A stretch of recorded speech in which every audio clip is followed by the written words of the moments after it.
الرسول ونيل كل المأمول وإلى حضرة سيدنا ومولانا محمد المصطفى الرسول صلى الله عليه وآله وسلم وإلى أرواح آله وأصحابه وأزواجه وذرياته وأهل بيته وسائر أتباع ملته من أهل سنته وجماعته خصوصا أولياء والصلحاء أمته وإلى أرواح جميع مؤسسي جمعية نهضة العلماء ورؤسائها شورية وتنفيذية ومعمريها ومساعديها ومن كان سببا في انتشارها وإلى أرواح جميع أصحاب المعاهد الدينية والمجالس العلمية السنية التي أسست على السنة والجماعة وإلى أرواح جميع مشايخنا ومعلمينا وأساتذتنا ومن استفدنا عنده ومن أجازنا وإلى أرواح جميع مؤلفي ومصنفي الكتب الشرعية وآلاتها خصوصا مؤلفي ومصنفي الكتب التي تعلمنا وعلمناها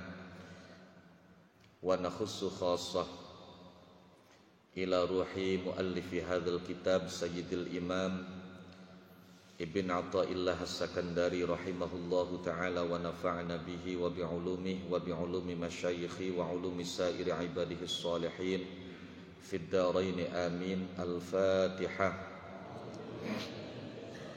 بسم الله الرحمن الرحيم الحمد لله رب العالمين الرحمن الرحيم إياك نعبد وإياك نستعين صراط الذين أنعمت عليهم غير المغضوب عليهم ولا الضالين.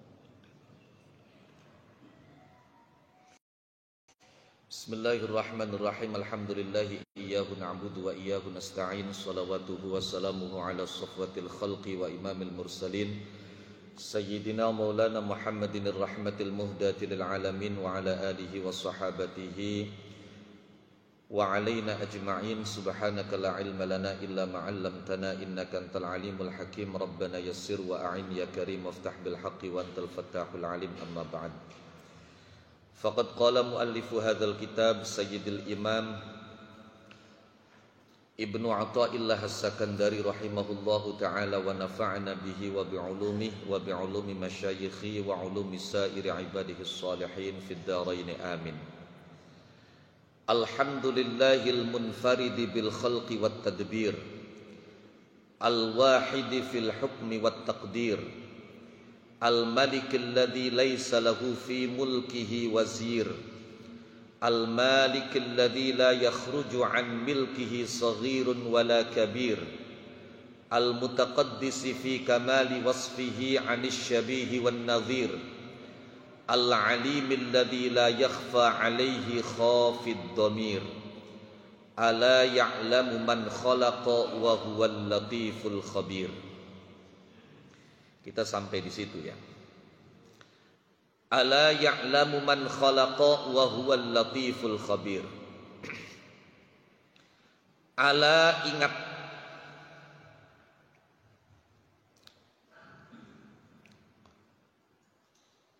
Ya'lamu mengetahui man zat khalaqa yang menciptakan. Wa huwa al-latiful khabir. Dia zat yang menciptakan itu zat yang maha lembut, zat yang waspada. Al-alimi yang mengetahui, alladzi ahata bimabadi'il umuri yang meliputi pengetahuannya, maksudnya meliputi awal segala sesuatu wa nihayatiha dan ending-endingnya. As-sami'i yang maha mendengar, alladzi la fadla fi sam'ihi baina jahril aswati wa ikhfatiha, yang bagi sifat mendengarnya Allah itu tidak ada bedanya antara suara yang nyaring dengan suara yang pelan, antara bersuara dan diam. Ini tulisannya wa ikhfatiha. Ikhfat itu artinya diam. Beda dengan ikhfa. Kalau ikhfa samar. Ar-raziqi yang memberi rizki. Wa huwa dia yang memberi rizki itu al-mun'imu yang memberi nikmat alal khaliqati pada makhluk bi'isali aqwatiha dengan mendatangkan makanan-makanan pokoknya. Wa huwa, dia yang memberi rizki itu atau dia Allah itu al-qayyumu, yang berdiri sendiri, al-mutakaffilu biha, yang menjamin menanggung seluruh makhluk, fi jami'i halatiha, dalam semua keadaannya, al-wahibi, yang memberi, wa huwa alladhi manna, dia Allah zat yang memberi anugerah ala nufusi, pada semua jiwa, biwujudi hayatiha, dengan memberinya kehidupan. Ini kalau dikaji dari sisi ilmu nahwu, idhofahnya namanya idhofah bayaniyah. Biwujudin huwa hayatuha, dengan wujud berupa kehidupannya. Wa huwa, dia Allah al-mu'idu laha, yang mengembalikan semua jiwa ba'da wujudi wafatiha, setelah wafatnya. Al-hasibu, yang memperhitungkan.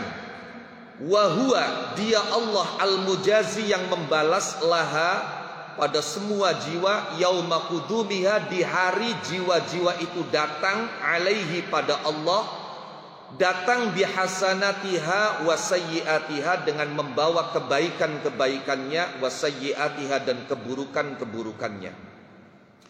Subhanahu, maha suci Allah, min ilahin, Tuhan, mana, yang memberi anugerah alal ibadi, atas hamba-hambanya, bil judi, dengan pemberian qoblal wujudi, sebelum hamba itu ada.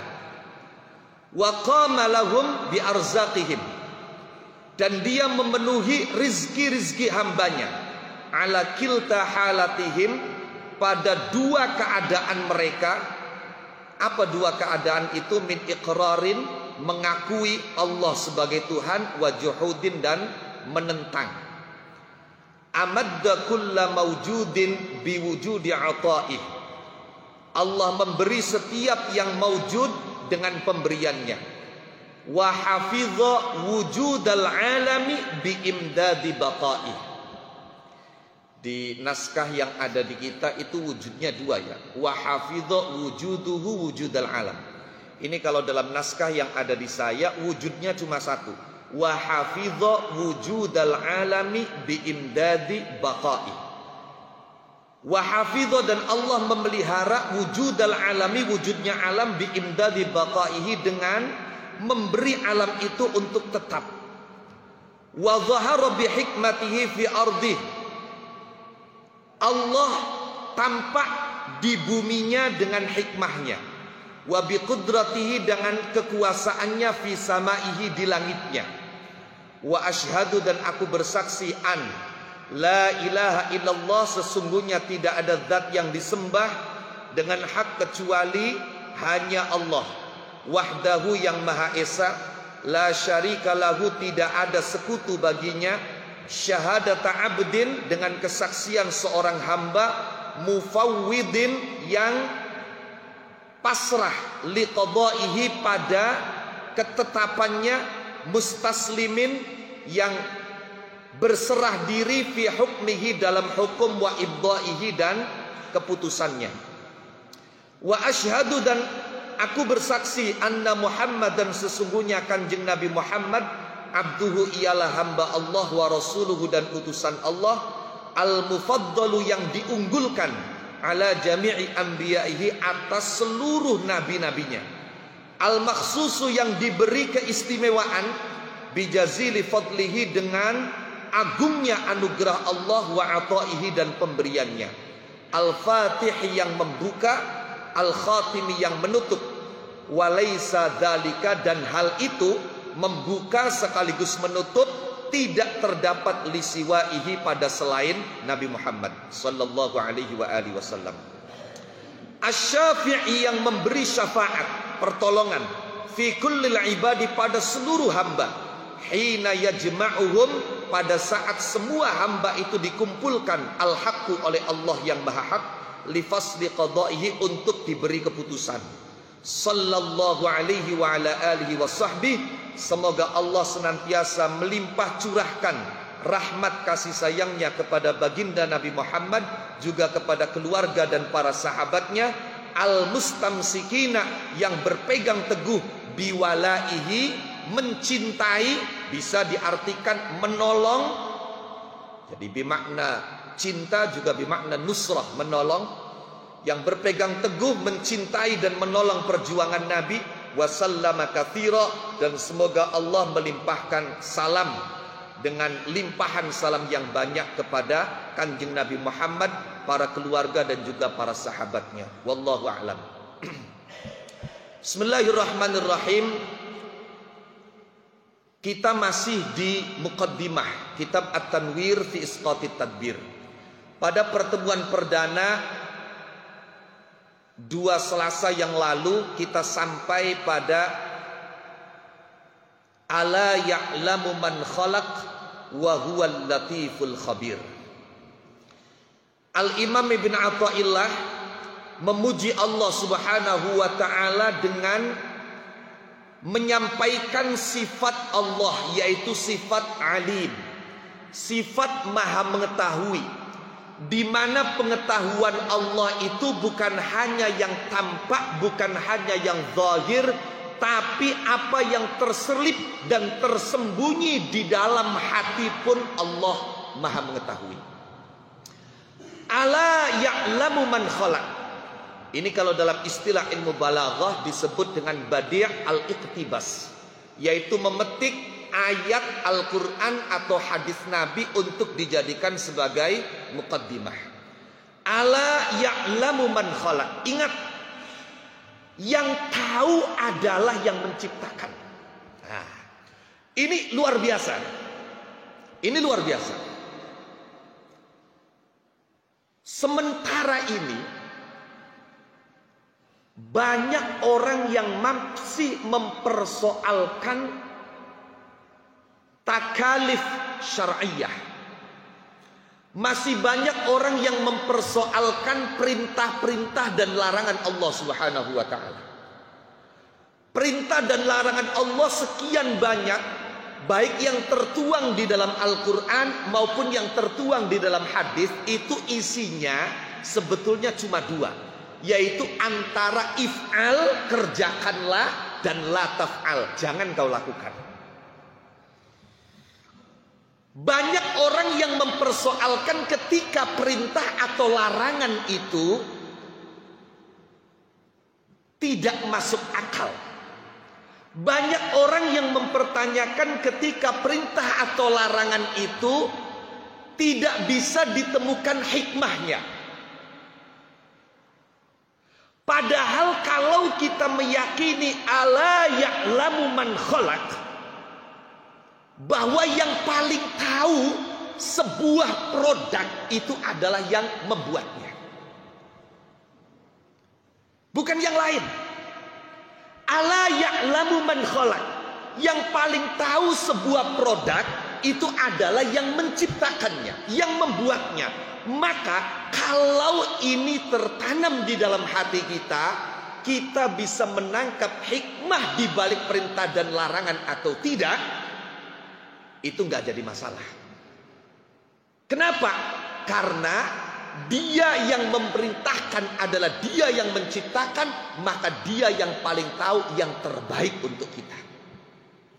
Sehingga secara tersirat, ala ya'lamu man khalaq, kalau dikaitkan dengan perintah dan larangan Allah, itu secara tersirat menyadarkan kita semua bahwa kita mesti siap dengan segala ketentuan Allah Subhanahu wa ta'ala, terlepas dari kita memahami hikmah di balik itu atau tidak. Karena tidak semua hikmah itu bisa ditangkap. Tidak semua persoalan agama itu bisa dirasionalkan. Tidak bisa diakliyahkan. Bahkan Sayyidina Ali ibn Abi Thalib karramallahu wajhahu wa radiya anhu wa ardhah, beliau pernah menyampaikan, kata Sayyidina Ali, "Lau kana ad-dinu bil aqli lakana asfalul khuffi aula bil mashi min a'lahu."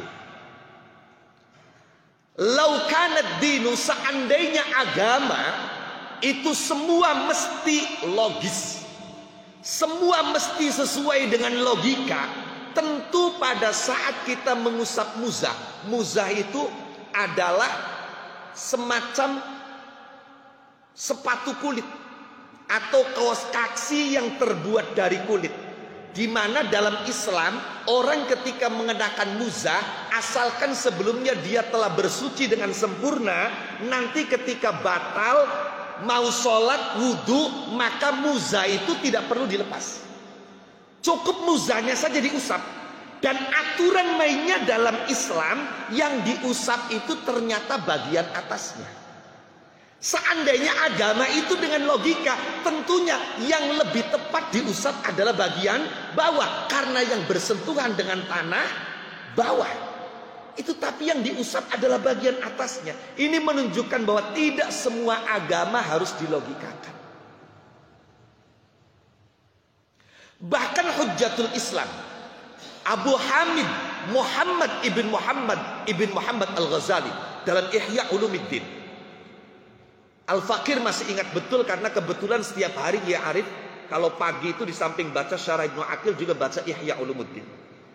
Kita tahu betapa jeniusnya Imam Ghazali.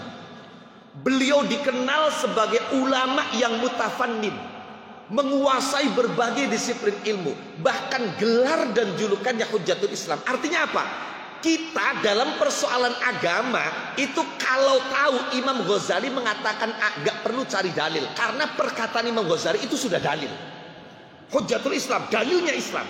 Jadi gak perlu cari Qurannya, gak perlu cari hadisnya. Apa yang dikatakan Imam Ghazali itu sudah menjadi hujjah dalam agama Islam. Luar biasa. Ternyata Imam Ghazali apa? Imam Ghazali itu ketika membahas tentang persoalan haji terutama, tentang persoalan haji, apa kata Imam Ghazali? Bahwa banyak persoalan haji yang tidak bisa dilogikakan. Kemudian tidak sedikit pula persoalan yang lain yang tidak bisa diakliyahkan. Ini justru menjadi ujian sampai di mana totalitas kita menjadi seorang hamba.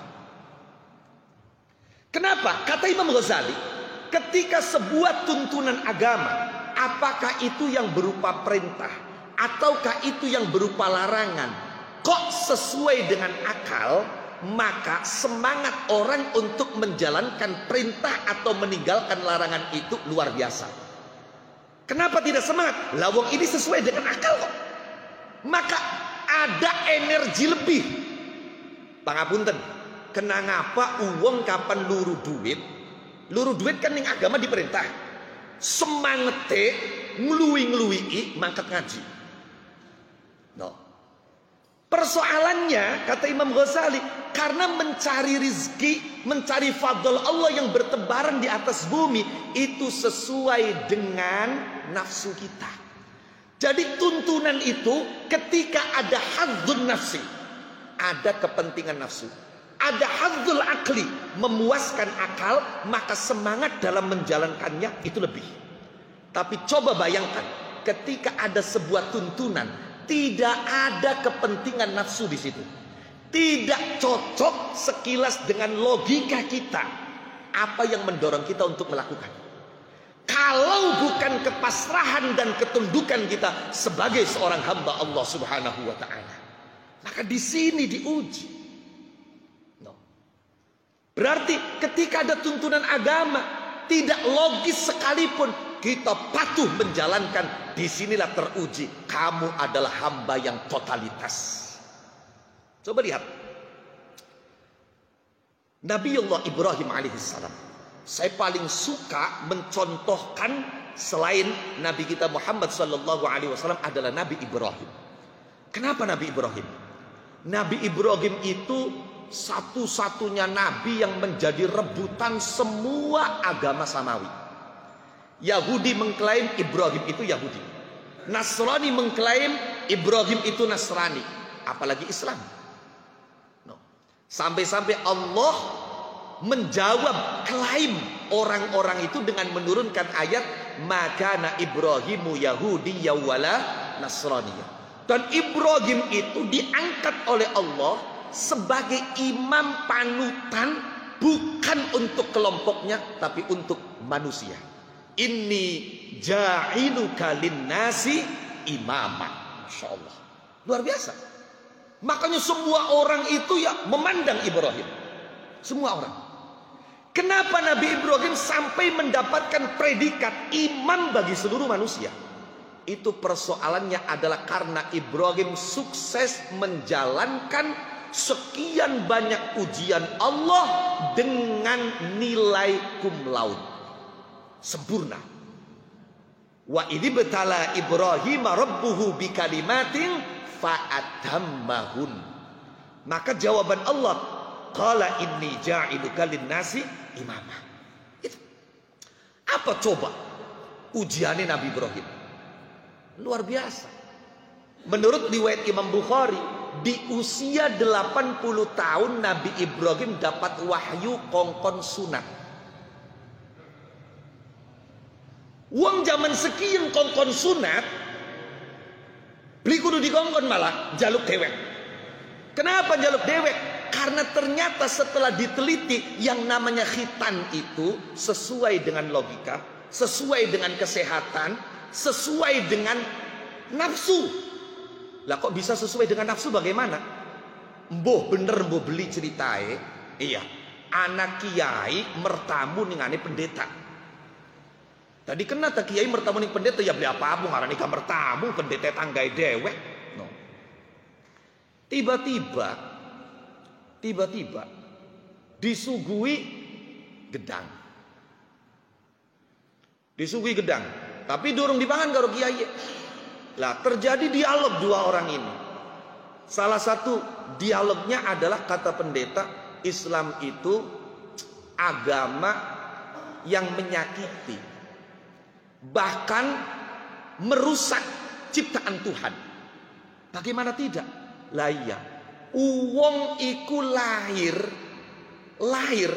alat vitalnya itu ana bungkuse, ana tutupe. Loh, malah ditugel. Menyakiti. Wis menyakiti sengkanai dibungkus jitoli bungkuse dibuang. Lah ini kan merubah ciptaan.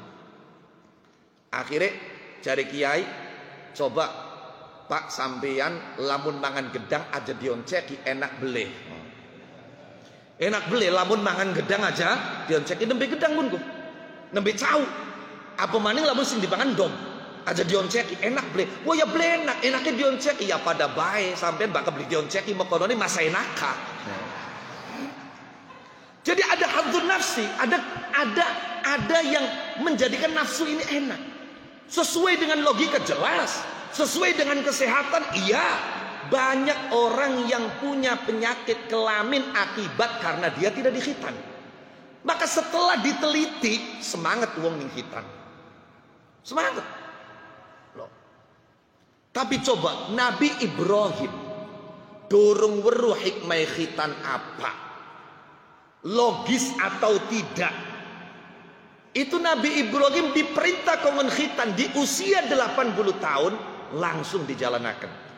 Kata Imam Bukhari, ikhtatana Ibrahimu bil qadum wa huwa ibnu thamanina sanah. Nabi Ibrahim berkhitan umur 80 tahun bil qadum, dengan qadum. Qadum itu kalau dalam Fathul Bari itu ada dua. Ada yang memaknai nama tempat, jadi khitannya itu di daerah qadum, tapi mayoritas ulama memaknai qadum itu kapak yang terbuat dari batu yang ditipiskan. Bayangkan, aja bayangaken toli landesane apa? Loh, iya. Nabi Ibrahim ditugel, jerit Nabi Ibrahim. Ya Rabb, jerit. Cari Gusti Allah, Ibrahim, napa jeritku? Sakit ya Allah. Ya toli ente si priben. Nembe tekongkon durung tek dodokaken karo apa nugele wis buru-buru ditugel. Tapi coba lihat. Ketika Allah mengatakan seperti itu, apa jawaban Nabi Ibrahim? Jawaban Nabi Ibrahim, ya Rabbi, inni la uhibbu an uakhira amrak. Ya Allah, saya tidak mau kalau ada perintahmu kemudian saya tunda-tunda. Jadi Nabi Ibrahim itu hebat luar biasa sampai dinobatkan menjadi imam manusia, itu diantaranya karena beliau kalau ada perintah Allah maka beliau langsung kerjakan tanpa ditunda-tunda. Beli mikir logis atau tidak, makul atau tidak. Itu Ibrahim. Lah kita kan beli anak perintah Gusti Allah, ya kok diingin sami'na si sami'na, tapi wa atoknae kok diingin wa pikir-pikir na dingin. Malah anak sami'na wa kodikitna, sing luwih parah mau sami'na wa asayna. Nah ini. Bagaimana kita bisa dengan begitu totalitas menjalankan apa yang menjadi perintah Allah Subhanahu wa taala? Salah satu kuncinya, tanamkan dalam hati ini ala ya'lamu man khalaq. Allah yang menciptakan kita. Maka yang menciptakan kita yang paling tahu tentang kita. Makanya anak Imam Ghazali pernah cerita. Jadi Imam Ghazali bengen anak wong. Tuh anak, pendidikan anak itu diperhatikan luar biasa sampai menjadi orang sukses semua. Dia punya rumah yang besar, tapi rumah ini rumah kuno. Menjelang dia meninggal dunia, anak-anaknya semua dipanggil. Ini kalian tempati rumah ini, tapi tolong ada satu pesan yang tidak boleh kalian langgar.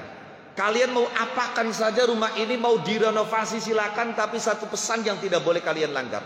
Apa? Jangan pernah tanaman yang ada di samping kamar itu ditebang. Akhirnya rumah itu direnovasi menjadi bagus luar biasa, dibuat taman dan lain sebagainya.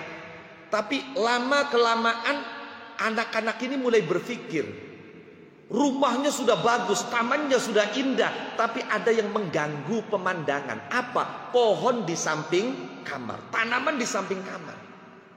Waduh, andai saja tanaman itu dipotong, ditebang, maka pemandangan ini akan semakin kelihatan indah. Tapi kalau ditebang berarti menyalahi wasiat atau pesan orang tua. Maka anaknya coba mikir-mikir, apa sih sebetulnya orang tua pesan agar tidak memotong tanaman ini. Kalau malam sambil ngopi itu duduk di samping, ternyata kalau ada angin itu muncul bau harum. Bau harum ini muncul dari tanaman yang terkena tiupan angin. Maka anak ini mulai berpikir, jangan-jangan dilarang ditebang itu karena pohon ini berbau wangi. Karena pohon ini harum baunya. Kalau sebatas mencari bau harum dari pohon, tidak harus pakai pohon ini. Ya sudahlah kalau begitu ditebang saja, kita cari pohon lain yang kalau ditanam di taman itu lebih bagus, lebih indah, tapi juga tidak kalah wanginya daripada pohon ini. Maka ditebang. Singkat cerita, ditanam yang lain. Subhanallah. Malam harinya sang anak ketika berada di kamar didatangi oleh ular besar. Dan ular itu memangsa dia. Di ambang kematiannya dia baru sadar bahwa ternyata hikmah yang dia tangkap itu salah. Ada hikmah lain di samping berbau harum, yaitu ternyata pohon itu menjadi penangkal binatang buas. Jadi ketika kita berbicara tentang hikmah tuntunan Allah, itu hanya sebatas zunun. Kita menduga, bisa jadi hikmahnya ini, bisa jadi tujuannya ini, sekedar bisa jadi, tapi belum memastikan bahwa itulah kenapa tuntunan itu diturunkan oleh Allah Subhanahu wa ta'ala. Maka maqasidus syariah atau hikmah syariah dijadikan sebagai alasan sebuah hukum, itu dalam kalangan ulama masih diperdebatkan. Berbeda dengan ilat. Ini kajiannya nanti usul fikih. Baik. Ala ya'lamu man khalaq wa huwal latiful khabir. Nah, kemudian Allah adalah zat yang latif. Latif, maha lembut. Khabir, maha waspada. Ada juga yang memaknai al-latiful khabir, itu artinya Allah Subhanahu wa ta'ala maha mengetahui sedetail-detailnya, selembut-lembutnya. Jadi bukan hanya yang globalnya saja, yang besarnya saja, tidak. Al-alim alladzi ahata bimabadi'il umur wa nihayatiha. Yang mengetahui dan pengetahuan Allah meliputi segala sesuatu dari A sampai Z. Dari globalnya sampai rinciannya. Ini sekaligus mengkanter pemahaman sebagian pakar filsafat yang meyakini bahwa ilmu Tuhan itu hanya berkenaan dengan globalnya sesuatu. Jadi Allah itu hanya tahu globalnya, rinciannya itu tidak tahu. Ini ada sebagian filsafat punya keyakinan seperti itu. Jadi ada yang masyhur itu ada 3 persoalan yang menyebabkan sebagian filosof itu oleh ahli kalam, oleh ahli teologi dipandang kafir. Yang pertama, mereka punya keyakinan bahwa ilmu Tuhan itu hanya garis besarnya, rinciannya tidak tahu. Kemudian ilmun bijuz'iyyin itu tidak. Kemudian yang kedua, bahwa alam itu, semesta itu kidam. Kemudian yang ketiga, pangkat kenabian itu bisa diikhtiari, an-nubuwah muktasabah itu. Jadi orang itu kalau solehnya sudah tingkat tinggi, itu lama-lama dia bisa diangkat menjadi nabi. Itu maka tidak sedikit loh. Mohon maaf, seperti Musaddiq itu kan punya latar belakang akademisi. Itu memang karena orang belajar filsafat itu ada yang meyakini bahwa pangkat kenabian itu bisa diikhtiari. Mungkin karena dia sudah merasa sangat soleh sekali sehingga sudah pantas untuk diangkat menjadi nabi. Itu. Ada lagi orang punya keyakinan begini. Jadi Tuhan itu hanya membuat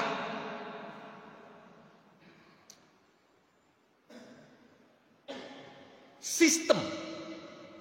Jadi Tuhan itu membuat satu sistem, kemudian setelah chipnya atau apanya itu terpasang semua, maka kemudian Tuhan itu tinggal menonton. Sistem itu berjalan sendiri. Lah sistem yang diyakini mereka itu yang disebut dalam istilah, kalau kita belajar perbandingan agama, dengan an-nawamis al-kauniyah, hukum alam. Allah menjadikan api itu panas. Dibuatlah api itu panas. Kemudian dibiarkannya api itu membakar dan lain sebagainya. Jadi ada sistem. Kemudian pedas itu bisa menimbulkan mencret misalnya. Nah itu sistemnya dibuat oleh Allah. Kemudian berjalan sendiri. Ada yang memaknai seperti itu, meyakini seperti itu. Ini semua tidak benar. Bagaimana untuk mengkanter pemahaman seperti itu? Allah Subhanahu wa ta'ala membuat apa yang disebut dengan khawariqul adah. Hal-hal yang tidak biasa. Api itu diketahui oleh banyak orang membakar. Maka Allah menyadarkan kita bahwa bukan api yang membakar. Walaupun sistem ini telah dibuat oleh Allah, tapi tetap di bawah kendali Allah dan di bawah pengaturan Allah. Artinya ketika api yang sistemnya itu membakar oleh Allah dikendalikan untuk tidak membakar, maka api tidak bisa membakar. Dibuktikan melalui sosok Nabi Ibrahim. Ketika dibakar oleh Raja Namrud, dan api yang membakar itu seperti gunung. Kenapa? Karena kayu yang digunakan untuk membakarnya itu dikumpulkan rame-rame selama 1 minggu. Sampai dalam tafsir dijelaskan, Nabi Ibrahim itu dibakar itu bukan dari dekat, tapi dari jauh. Karena kalau kita mendekat itu sudah panasnya luar biasa. Pakai minjanik, pakai alat pelanting. Itu kata Allah, kuni bardan wasalaman ala Ibrahim. Ini menyadarkan pada kita bahwa ada sunnatullah, tapi juga ada qudratullah. Sementara itu kan kita itu hanya kesana kemari di dalam sunnatullah saja. Seringkali Anak punya semangat belajar, pengen menjadi orang besar cita-citanya. Tapi orang tuanya melempem. Kenapa? Kata orang tuanya, "Dah si pada anaknya siapa?" "Ya kan kak, akhirnya bisa sukses." "Ya beda kan si putue mama anu, kan si anaknya mama anu."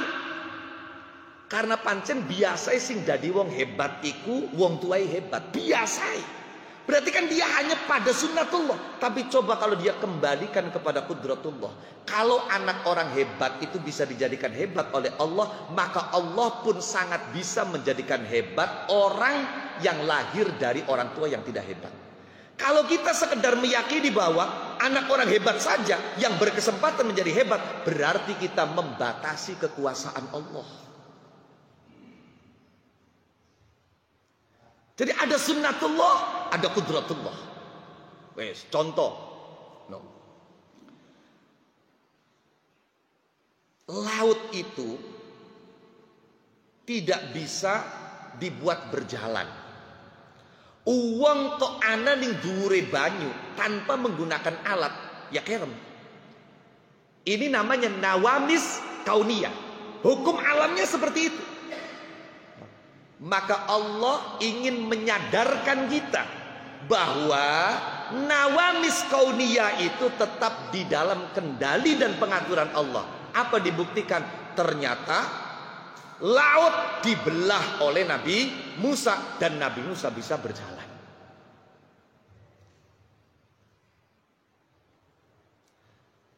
Orang-orang yang meyakini bahwa Allah itu hanya mengetahui garis besarnya, itu contohnya begini.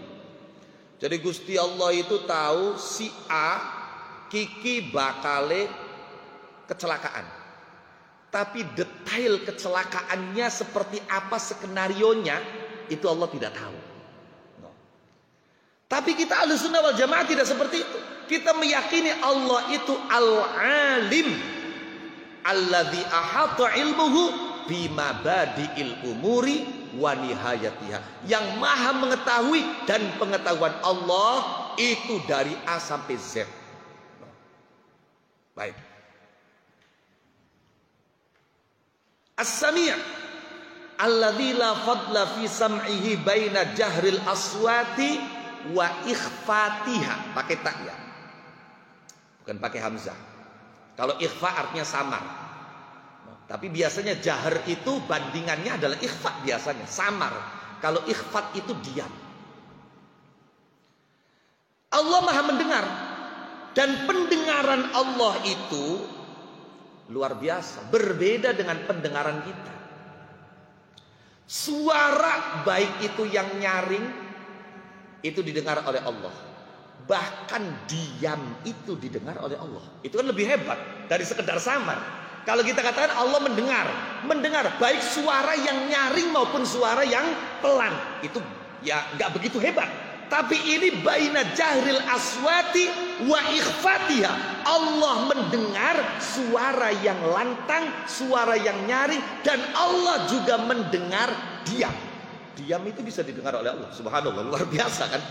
Maka ada dalam kitab guru saya, dalam Aqidah Ibnul Lasim itu dikatakan, Fallahu jalla yasma'u dzawati kasam'ihi lisairil aswati wa yubsirul aswata kullaha kama yubsiru lidzawati kulliha alaman.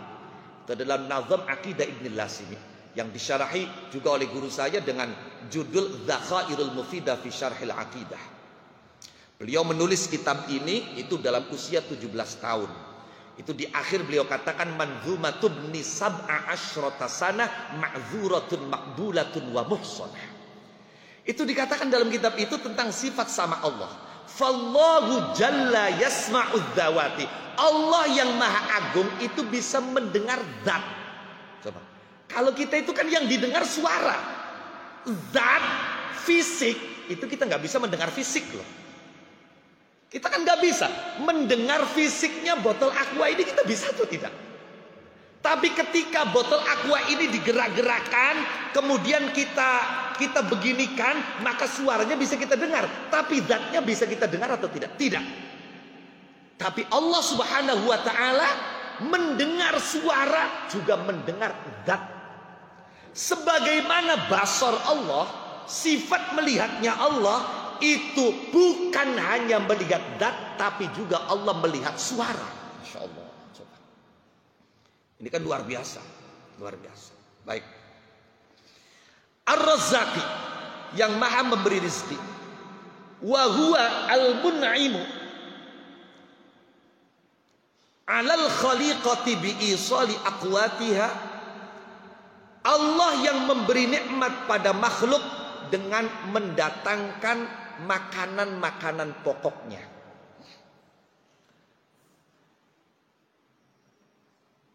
Ada banyak pelajaran sebetulnya dari pernyataan ini. Pertama, bahwa sebetulnya yang memberi rezeki itu Allah.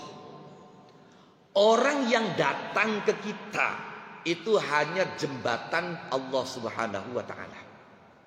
Itu hanya jembatan Allah Subhanahu wa taala. Maka ada orang yang sampai punya satu keyakinan, Allah yang memberi rezeki. Jadi karena Allah yang memberi rezeki, arepan digulati, arepan beli, baka pancen wis rezekiye tekab di urungana. Bahkan tidak akan tersesat, tidak akan salah alamat. Bahkan lagi ada yang sampai punya satu keyakinan, rizki itu mengejar kita seperti halnya umur. Tidak mungkin kita itu mati kalau jatah rizki kita itu belum habis. Tapi ada sementara orang, iya Allah yang menanggung rizki, tapi kita tetap harus melakukan ikhtiar. Ada yang mengatakan tidak harus. Kalau memang keyakinan dia kepada Allah, kepasrahan dia total kepada Allah, maka Allah pasti cukupi. Karena apa? Janji Allah dalam Al-Quran, wa may yatawakkal 'alallahi fahuwa hasbuh. Ternyata perbedaan pendapat ini terjadi di antaranya antara guru dan murid. Imam Syafi'i karo Imam Malik. Ki guru murid. Kapananan jari Imam Syafi'i kudu ana ikhtiari.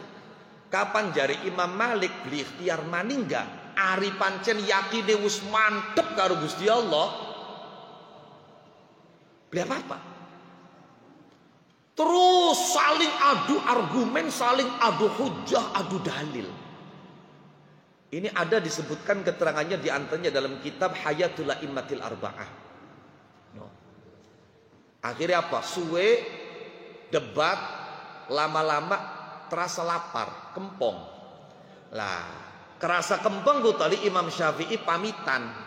Pamit kiai kula arepan metu dingin sedepat. Maksud Imam Syafi'i arepan ikhtiar. Wetenge kempong. Lah sewise ikhtiar oli ki panganan ki roti, korma, arep dipangan dewek mikir, masa iya kita kolu mangan dewek, tegel mangan dewek, yang kita ki weru kiai kita kadurung mangan. Masa iya sebagai santri, no iya tega tegel dari akhir beli sidar pendipangan kah. Balik ngani Imam Malik, tadi nggak wakun, maka kiai ayo dahar sarem.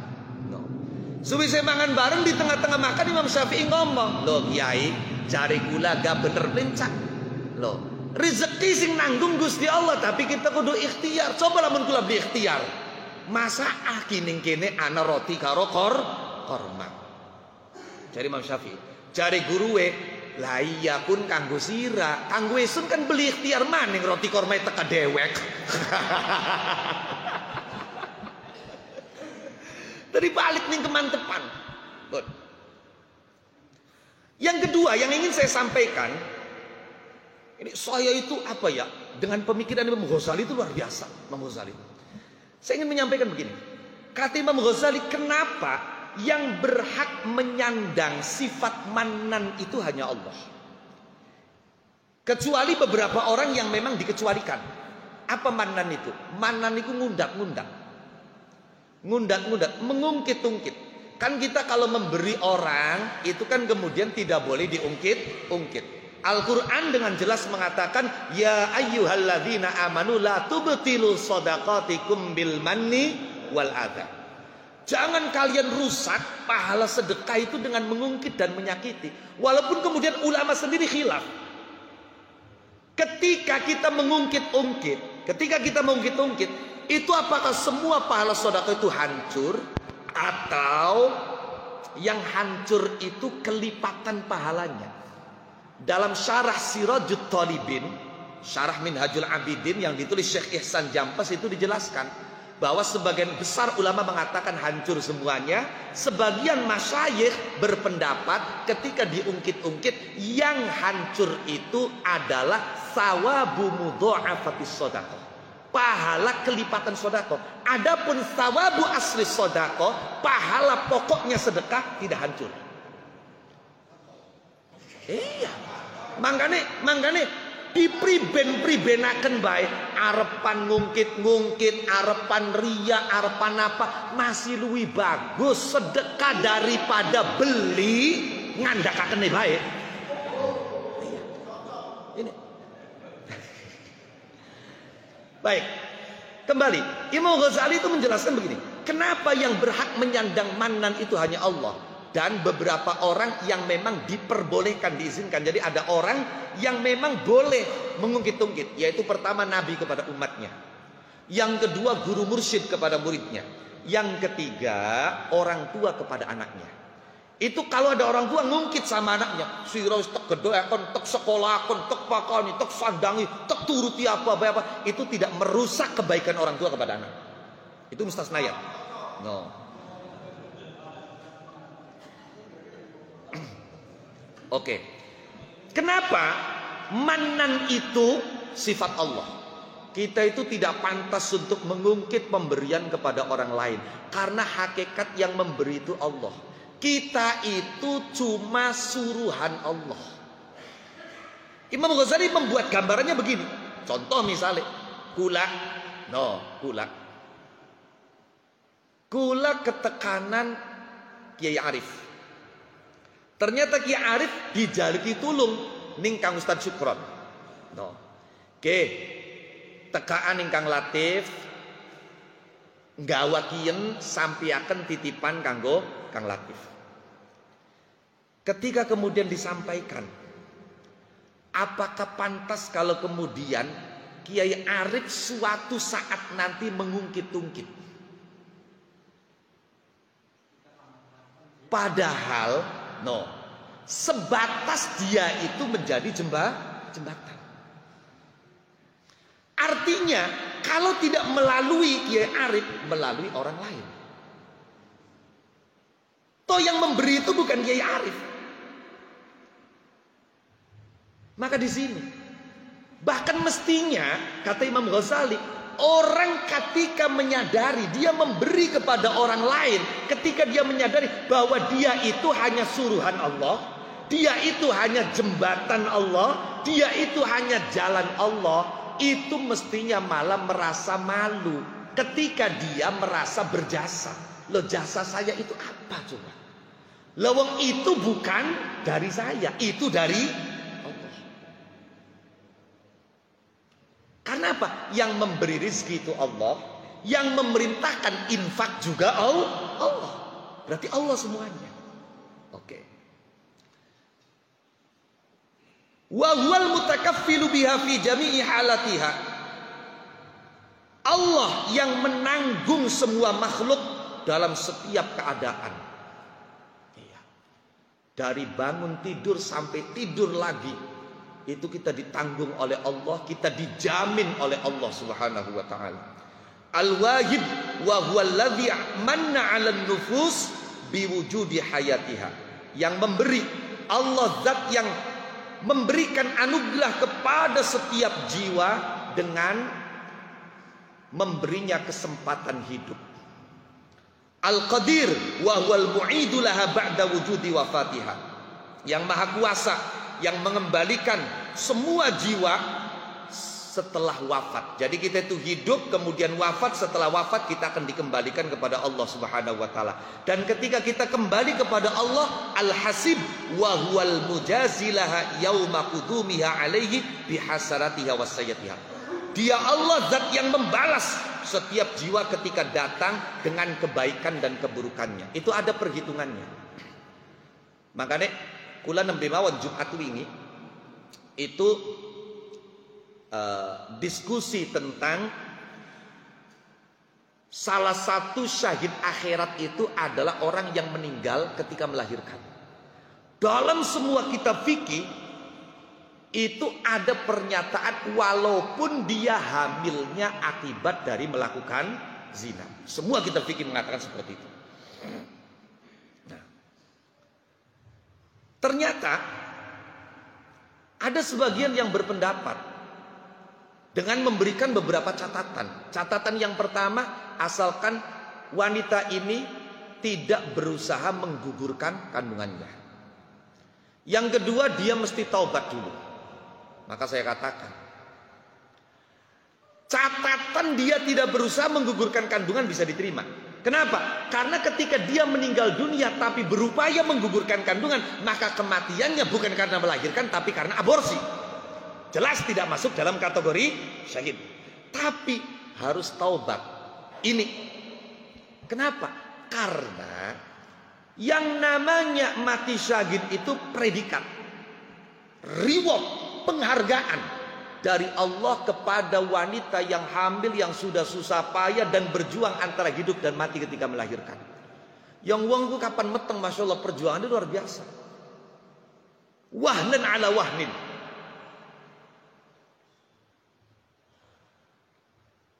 Luar biasa, lemahnya. Ketika usia kandungan itu masih muda, masya Allah, boro-boro bisa mangan, nembe mambu panganan, bois pengen muta.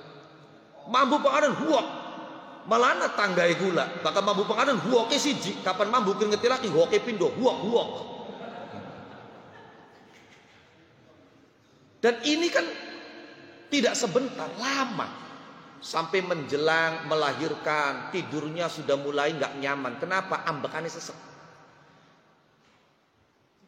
Orang ketika hamil itu anjuran dokter tidurnya itu adalah miring ke kiri. Karena biasanya ketika telentang sesek. Apa mana dia gak mengkurap, wah ya sudah lahiran durung waktu loh. Itu perjuangan antara hidup dan mati, masya Allah luar biasa. Maka dibelilah reward, penghargaan. Kamu ketika melahirkan mati syahid. Lah persoalan dia sebelumnya berbuat dosa itu persoalan lain. Engko ning akhirat anak hitung-hitungane dewek-dewek. Syahide dihitung nilai sepira, pengen pernah zinai karena dorong tobat ya dihitung anak sepira, kemudian dikembalikan tahta masyiatillah, terserah Gusti Allah. Arep kepriben.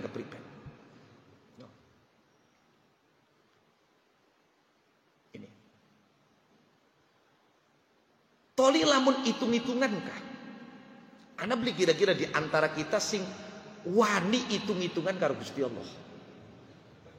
Sebab ana ning zaman Kanjeng Nabi, ana wong Badui, wong pedalaman, mak iman karo Kanjeng Nabi, manjing Islam, tapi durung pernah ketemu karo Kanjeng Nabi. Umroh ceritain, niku masya Allah arane wong awam, beli bisa maca donga tawaf, beli bisa maca donga sangi, doa sai beli bisa. Bisa mong nyebut ya Allah karo ya Karim. Dari setiap tawaf 7 putaran itu ya mace mong ya Karim sampai jadi viral berita. Ana wong tawaf maca ya Karim pada geger karena beli umum sih. Sebab tawaf itu setiap putarannya kan doanya masing-masing, dewek-dewek. No. Akhirnya jadi berita. Dikandakakan sampai tekanin Kanjeng Nabi. No. Ana wong tawaf beli pada karo sejene iku maca mung ya Karim baik. Kanjeng Nabi penasaran kuniyatah no. Jadi Kanjeng Nabi ya semarani Masjidil Haram pengen tawaf, ternyata ya ketemu ana wong ya Karim melung pisan ya Karim di Kanjeng Nabi ngintil ning guriye suwe-suwe ngerasa dikintil wong mau ku ngerasa blenak ya ana wong ngintil bae ki apa no iya dhewe kencak mandek Kanjeng Nabi mandek Dia ke melakukan, kanjeng Nabi belum melakukan. Lah iya bener ngintil kita gini. Nyata nih kita mandek belum mandek. Tadi dia ke mana? Ya Karim, kanjeng Nabi tiruan. Ya Karim. Lah. Dia mengkel. Akhirnya mandek balik. Peragat tawaf balik. Langsung dia ngomong. Sir ngintil kita ya. Lamun baik raye sira dudu rai wong bagus. Tek jotos. Jadi memang wajahnya Nabi itu wajah yang tampan, yang santun. Jadi wajahnya saja itu sudah wajah baik gitu loh. Lamun di potongane sira, di potongane dulu potongan wong sing bagus, wis tek jotos sira. No, ayo. Bruk baik. Lamun isun ketemu karo Nabi Yesun, tek laporaken ning Nabi Yesun. Tadi kanjeng Nabi takut, Nabi sampeyan siapa? Nabi Muhammad ibn Abdullah bin Abdul Muttalib bin Hashim. Sampeyan iman karo kuwi iman. Pernah weruh durung karo wonge, durung pernah ketemu, tapi iman. Ruk ketemu karo wong tek laporaken sampean. Ana kita lagi ibadah dikintil wae. Akhirnya apa? Akhirnya jare kanjeng Nabi, kita ki Muhammad ibn Abdullah. Senengah sampeyan karena malaikat Jibril mau nembe teka tawafe sampeyan diterima karo Allah Subhanahu wa taala. Seneng langsung tetenjrang. No, ibarat tetenjrang malaikat Jibril bisiki mana nih kanjeng Nabi? Muhammad walaupun diterima sampeyan kan wong mau, tapi tetep ana hitungane lamun duwe salah yang ku ana hitungan salahe. No, akhirnya kalau kanjeng Nabi disampaikan, kok dingin Pak, priben maning kanjeng Nabi, salahe sampean tetep ana hitungane, dari di samping sampean bagusnya diterima, salahe ganggu ana hitungane. Iku tetep bae tenjeragan. Kanjeng Nabi aneh. Dijelaskan bahwa kesalahannya itu nanti ada hisabnya, ada perhitungannya, ke orang ini tetap girang. Sampean ku priben beli sedih, beli cemas. Lamun umume wong kan sedih. Kenapa? Ngerasa salahe luwi akeh. Sampean beli wedi tak? Iku jawe tenang bae kanjeng Nabi. Tenang bae priben. Lamun Gusti Allah ngitung kesalahan kita arep ngejak hitung-hitungan pangapura Gusti Allah. Masya Allah. Coba. Iya, padar priben maghfiratuka awsa'u min dzunubi. Arep diapakaken baik, ampunan Allah lebih luas daripada luasnya dosa manusia. Bahkan wa rahmatuka arja indi min amali. Rahmat dan kasih sayang Allah lebih diharapkan daripada amal bakti kita kepada Allah Subhanahu wa taala. Kon Fasubhanahu min ilahin, maka maha suci Allah Tuhan manna 'alal ibad, yang memberi anugerah hamba-hambanya bil judi qablal wujud. Jadi Allah itu memberi anugerah kepada kita, memberi kepada kita sebelum kita itu ada. Ya Allah, luar biasa kan? Allah mani Gusti Allah, luar biasa. Wonge dorong ana tapi wis dipai. Iya. Kita itu belum wujud, belum lahir di dunia, tapi semua kebutuhan kita, semua jatah kita, semua kepentingan kita, semua keinginan kita, semuanya sudah disiapkan oleh Allah. Engko rezeki kiyen, engko dalan menggawe mekenen, engko rabiye kiyen, sampai tani rabiye disiapaken, anake disiapaken. Masya Allah. Itu nanti tempat tinggalnya di mana sudah, itu semua sudah didesain oleh Allah, disiapkan oleh Allah sebelum kita ini lahir di dunia. Coba jawab di Gusti Allah, dermawannya Allah luar biasa. Kita saja, mohon maaf gambaran, kita saja ketika ada orang tua itu mendesain masa depannya anak, kita akan katakan orang itu perhatiannya luar biasa kepada anak, iya kan? Anak uang tua sukses, dia siapkan ini uang yang di ATM ini adalah untuk pendidikan anak. Yang di ATM ini itu nanti untuk modal kerja anak. Yang di ATM ini itu untuk bekal kawinnya anak. Nah, semuanya disiapkan. Nanti tanah ini adalah untuk bangun rumahnya anak. Semuanya sudah disiapkan. Ketika anak itu masih kecil katakanlah, atau mungkin masih dalam kandungan, maka kita akan katakan orang tua itu sangat perhatian, sangat murah hati kepada anak-anaknya. Lah ini Allah seperti itu.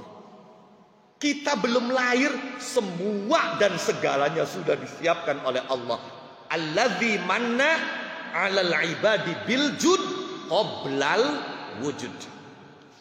Wa qama lahum bi arzaqihim ma'akilta halataihim min iqrarin wa juhud. Bahkan Allah memenuhi rizki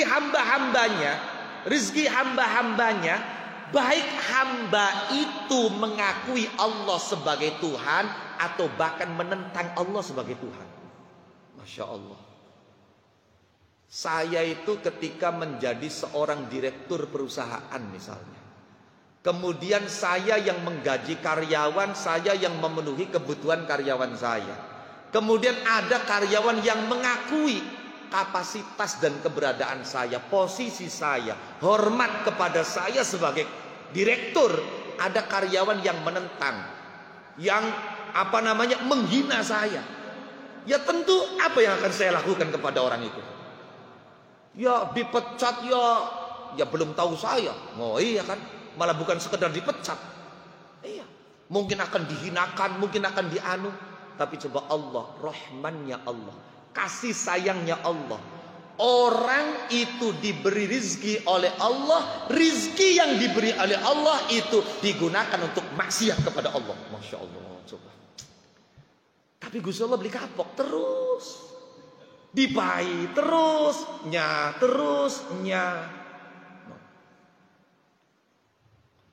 Wa amadda kulla mawjudin biwujudi ata'i. Setiap yang maujud Allah anugerahi pemberian. Wa hafidha wujudahu biimdadi baqa'i. Wujudnya, keberadaannya itu dijaga oleh Allah. Wa hafidha wujudal alam. Allah menjaga wujudnya alam dengan melestarikannya. Kita berhenti sejenak di sini. Ada kitab yang menggunakan redaksi wujudnya 2 kali.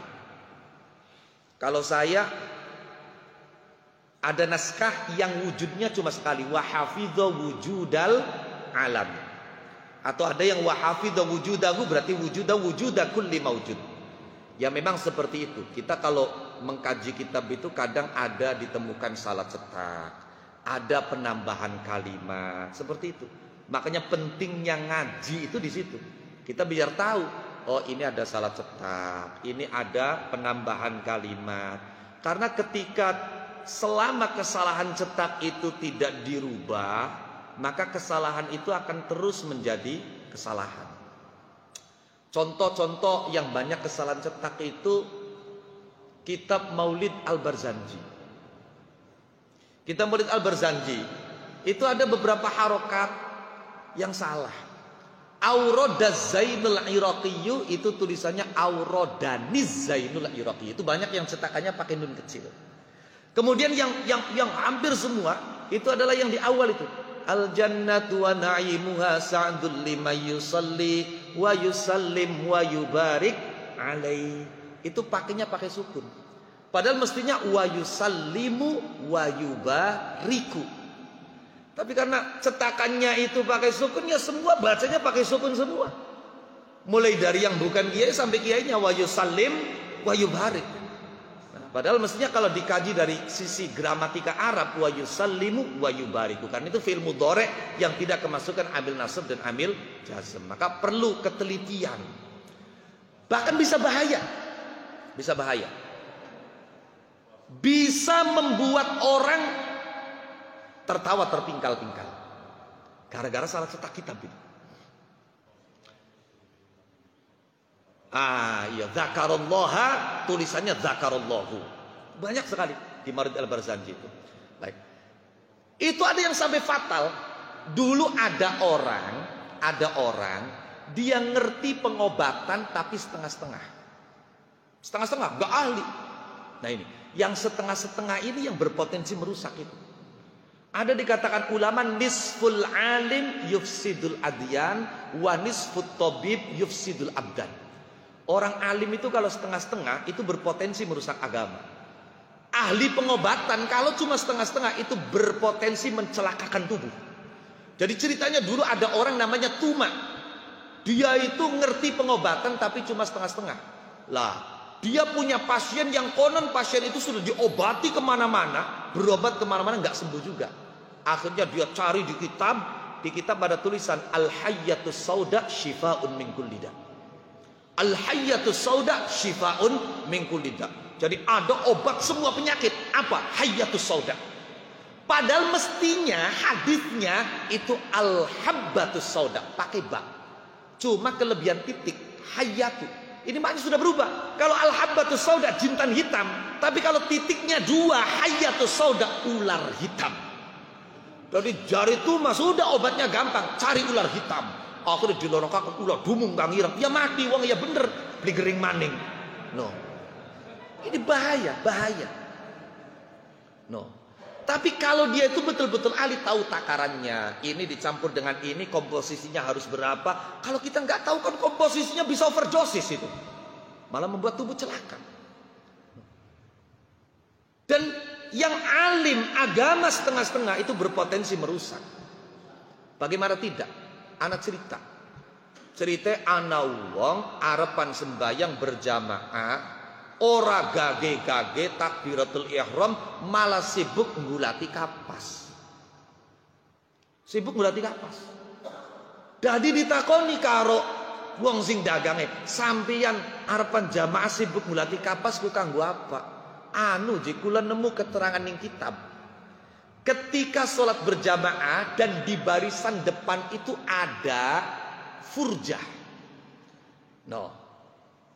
Ketika di barisan depan itu ada furjah, maka harus ditutup. Ninggono tulisane mestine furjatan.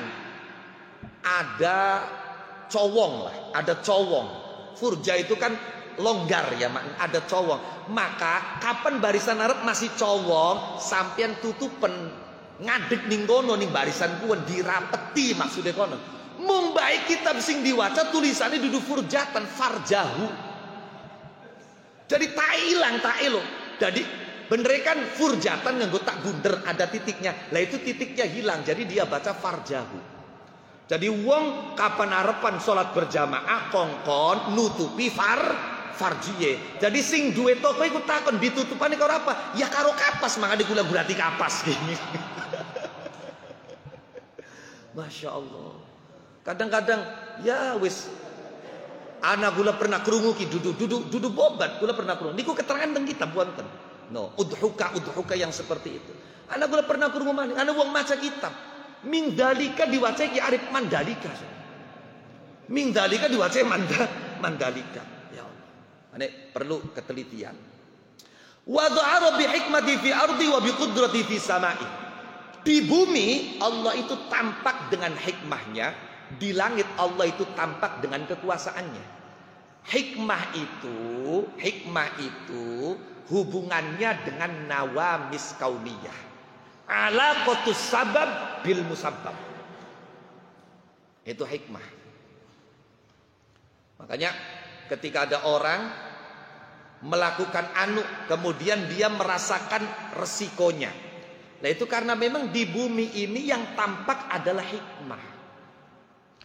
Sehingga apa yang terjadi pada orang ini itu bisa menjadi hikmah bagi orang lain. Oh iya, kita kapan esok durung mangan apa-apa aja mangan rujak. Engke kayak kanda dia mencret, hikmah. Tapi kalau di langit Allah itu tampak dengan kudratnya, dengan kekuasaannya. Ya, tidak berlaku batas, tidak berlaku ruang, tidak berlaku. Itu di langit.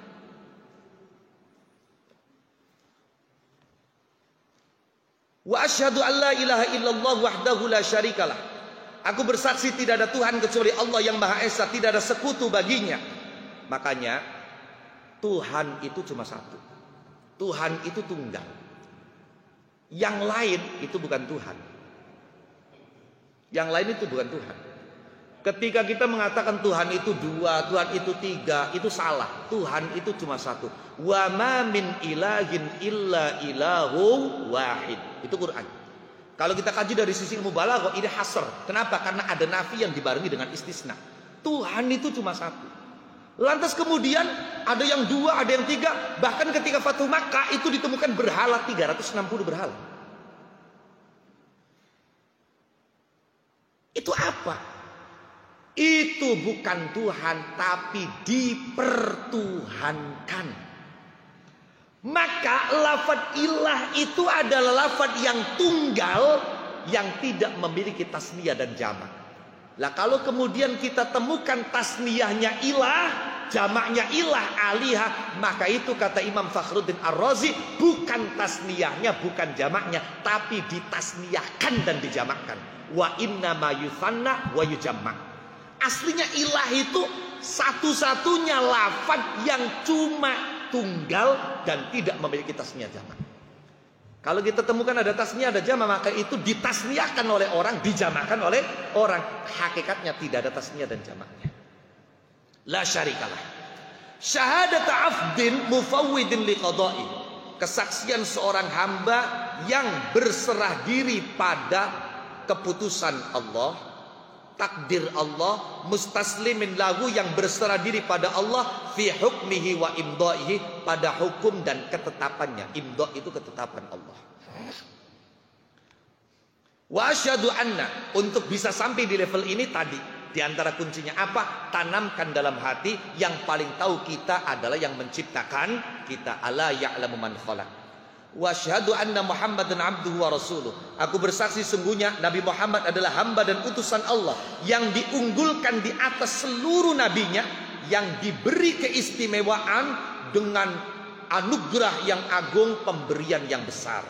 Al-Fatihil Khatim, yang membuka, yang menutup. Jadi kanjeng Nabi itu disifati al-awwal al-akhir, al-Fatih al-Khatim. Maka dalam berjanji itu ada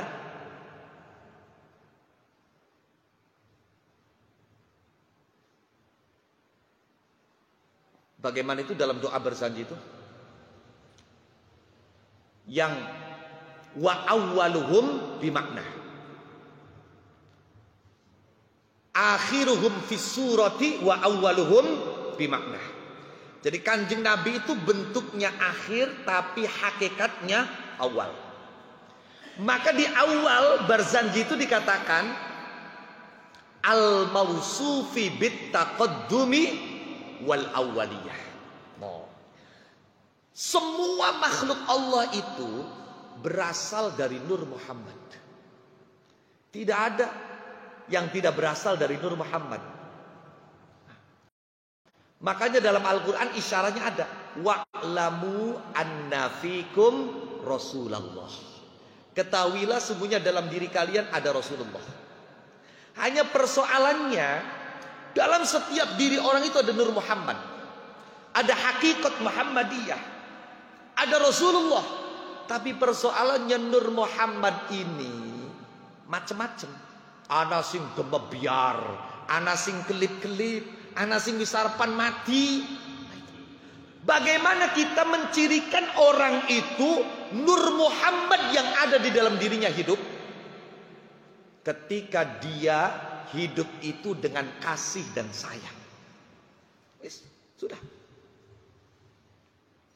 Bukan hanya kepada sesama manusia, tapi kepada tumbuhan, kepada binatang, kepada makhluk halus, kepada semuanya. Bahkan kepada orang yang memusuhinya, kepada orang yang berusaha mencelakakannya. Saya pernah sampaikan pada pertemuan yang lalu bahwa Nabi itu tidak ridho satu saja dari umatnya neraka. Ini kalau saya paparkan bisa panjang, tapi singkat. Betapa sedikit atau banyak ada gambaran kasih sayangnya kanjeng Nabi. Kanjeng Nabi itu diparti ning anake Abdullah bin Ubay bin Salul. Kita tahu Abdullah bin Ubay bin Salul itu orang munafik. Bahkan Rasul munafikin, kepalanya orang munafik. Ketika Abdullah bin Ubay bin Salul sakit, anaknya datang karena anaknya iman. Tekanin kanjeng Nabi, jaluk miliki, ditiliki nih kanjeng Nabi. Padahal dia orang yang selama ini membuka rahasia umat Islam kepada orang-orang ahli kitab, Yahudi, kepada orang musyrik, berusaha mencelakakan Nabi. Ditiliki kanjeng Nabi. Ketika Abdullah bin Ubay bin Salul meninggal dunia, ini yang luar biasa. Apa?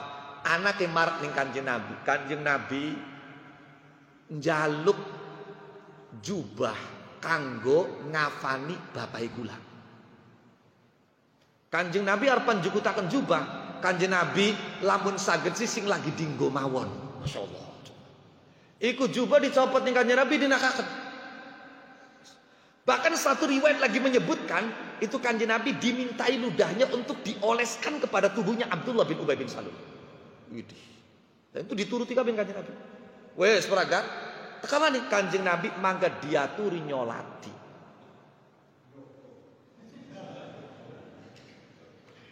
Kanjeng Nabi dongakaken bapak kula. Didongakaken ning Kanjeng Nabi. Didongakaken. Didongakaken ning Kanjeng Nabi. Kanjeng Nabi dongakaken. Ning Kanjeng Nabi. Ketika Kanjeng Nabi diprotes karo sahabat Umar bin Khattab. Kanjeng Nabi, masa dijalukaken pangapura si Kanjeng Nabi? Sahabat Umar, pader kita kenang Gusti Allah disrogaki. Dijalukaken pangapura ya los, beli apa jare. Kanjeng Nabi milih jalukaken pangapura. Ayatnya deh, istaghfir lahum au la tastaghfir lahum. Umar ketahuilah, kalau saja saya istighfar untuk dia lebih dari 70 kali, membuat dia diampuni oleh Allah, saya akan istighfar lebih dari 70 kali. Mung bae ning Qur'ane wis dinas in tastaghfir lahum 70 marratan falayaghfirallahu lahum. Coba ning wong munafik Kanjeng Nabi ngistighfari sampai tekaning ping 70. Ditegur karo Gusti Allah, Muhammad sira menjalukaken pangapura kanggo wong pun ping 70 falayaghfirallahu lahum. Gusti Allah beli bakal mangapura. Jadi Kanjeng Nabi sahabat Umar, seandainya saya diberi bocoran oleh Allah, kalau istighfarnya lebih dari 70, membuat dia diampuni, saya akan tambahkan istighfar saya.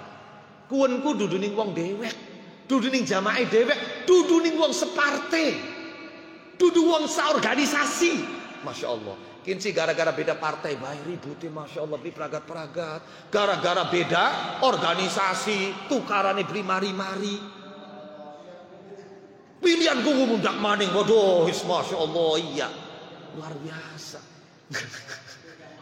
Beda majelis, duduk majelisnya golongan kita pun sih, Masya Allah. Coba ini rahmati Kanjeng Nabi sampai tekanin semua. Seandainya aku tahu apabila aku istighfar lebih dari 70 kali membuat dia diampuni oleh Allah, lazibtu, saya akan tambahkan istighfar saya jangan cuma 7 kali, 70 kali. Masya Allah. Pun, lah Kanjeng Nabi itu diunggulkan dari seluruh para nabi, diberi keistimewaan dengan anugerah dan pemberian yang agung. Al-Fatihil Khatim, yang membuka, yang menutup. Walaysa dzalika lisiwa'i. Dan hal itu tidak ada pada nabi yang lain. Kanjeng Nabi pernah ditanya oleh sahabat, "Ya Rasulullah, mata kunta nabiyan?" Kanjeng Nabi, sejak kapan engkau diangkat menjadi nabi? Nabi menjawab, kuntu nabiyan wa adamu bainat tini wal ma'. Riwayat lain mengatakan kuntu nabiyan wa adamu baina lamun jadilun fitinati. Kuntu nabiyan wa adamu bainar ruhi wal jasad. Ini ada beberapa riwayat. Saya itu sudah menjadi nabi ketika Adam masih berupa tanah liat dengan air. Ketika Adam masih berada di antara ruh dan jasad. Lah, nabi itu kan dapat wahyu. Maka ditanya, apa wahyu Nabi Muhammad kalau ketika itu sudah menjadi nabi? Ya wahyunya tidak ada lain Al-Quran. Lah kok bisa Al-Quran? Iya, dibuktikan ketika Kanjeng Nabi dituruni malaikat Jibril. Malaikat Jibril datang membawa Al-Quran. Seringkali bacaan Nabi mendahului bacaannya malaikat Jibril. Itu menunjukkan bahwa di dalam diri Nabi sudah ada rekaman Al-Quran. Makanya anak ayatnya wala ta'jal bil Qur'ani min qabli ayyuqdha ilaika wahyu. Ayat lain menyebutkan la tuharrik bihi lisanaka lita'jala bih inna alaina jam'ahu wa qur'ana fa idza qara'nahu fattabi' qur'ana. Jadi Kanjeng Nabi itu sudah mendapatkan Al-Quran jauh ketika Nabi Adam masih antara ruh dan jasad. Dan Al-Quran saat itu diberikan kepada Nabi bila wasito, tanpa pelantaraan. Mana buktinya bahwa Quran itu pernah diberikan kepada Nabi tanpa pelantaraan? Ayatnya dengan soreh mengatakan, wa innaka latulaqqal qur'ana min ladun hakimin alim. Langsung min ladun. Wa innaka, dan sesungguhnya kamu Muhammad, latulaqqal qur'ana, diberi Al-Quran min ladun hakimin, langsung dari Allah yang Maha Bijaksana. Dan itu tidak ada pada nabi yang lain. Bahkan Kanjeng Nabi Muhammad itu dikatakan sebagai khotam. Khotamnya itu apa? Bukan khotamun nubuwah, tapi khotamun nabiyyin. Maka Muhammadun aba ahadin min rijalikum walakin rasulallahi wa khotaman nabiyyin. Awas. Sementara orang itu banyak memaknai khotam itu apa? Pungkasan ya. Pungkasan. Sebenarnya khotam itu maknanya bukan hanya pungkasan. Di antara maknanya khotam adalah cap atau stempel. Jadi Nabi Muhammad itu khotaman nabiyyin, stempelnya para nabi. Apa maknanya? Nabi yang lain ilegal mengaku sebagai nabi kalau belum distempel oleh Nabi Muhammad SAW. Apa bentuk stempelnya? Pernyataan kalau hidup sezaman bakal iman sama Kanjeng Nabi. Wa idh akhadallahu mitsaqan nabiyyin lama ataitukum min kitabi wa hikmatin tsumma ja'akum rasulun musaddiqun lima ma'akum la tu'minunna bihi wa la tamsurunna. Itu stempelnya. Yaitu pernyataan kalau saya bertemu Muhammad, kalau saya hidup sezaman dengan Muhammad, saya iman. Kalau sudah menyatakan itu baru legal jadi nabinya. Distempel berarti khatamun nabiyyin. Asy-syafi'i fi kullil ibad, yang memberi syafaat seluruh makhluk. Hina yajma'uhumul haq li fasli qada'i, ketika semua makhluk dikumpulkan oleh Allah untuk diberi keputusan. Di situ Kanjeng Nabi satu-satunya yang berani angkat kepala untuk memberikan syafaat. Dan kemudian syafaatnya disebut dengan syafaatul uzma.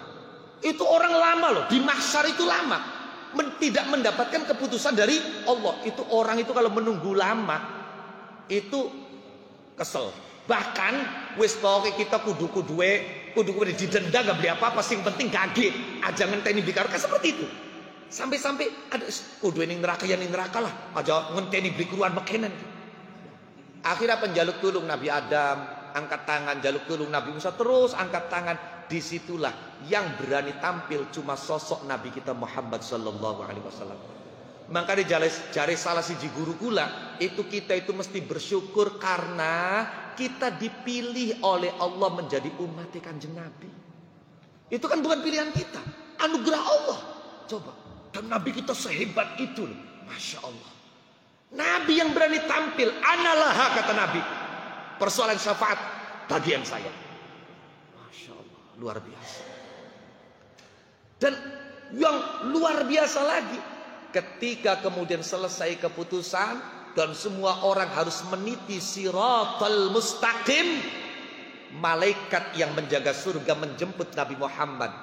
Ya Muhammad, ini kunci surga, silahkan kau masuk, karena aku mendapat mandat dari Allah tidak boleh membuka pintu surga sebelum engkau memasukinya. Apa kata Nabi? Dikit. Apa sih? Umat kita arepan ngelewati siratal mustaqim. Kita arepan dongakaken muga-muga pada selamat. Jadi ketika umat Kanjeng Nabi meniti siratal mustaqim, Kanjeng Nabi berada di samping sirat, an yamin sirat, tangannya diangkat melebihi pundaknya.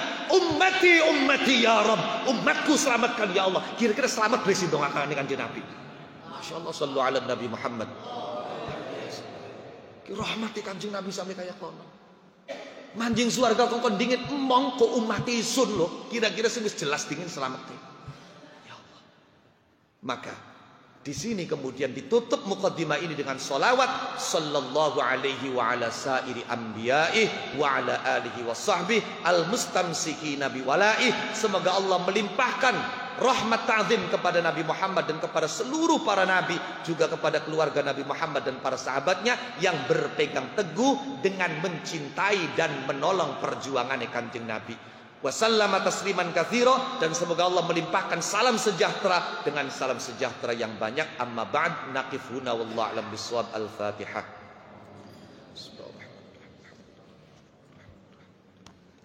Ya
Waalaikumsalam. Jal.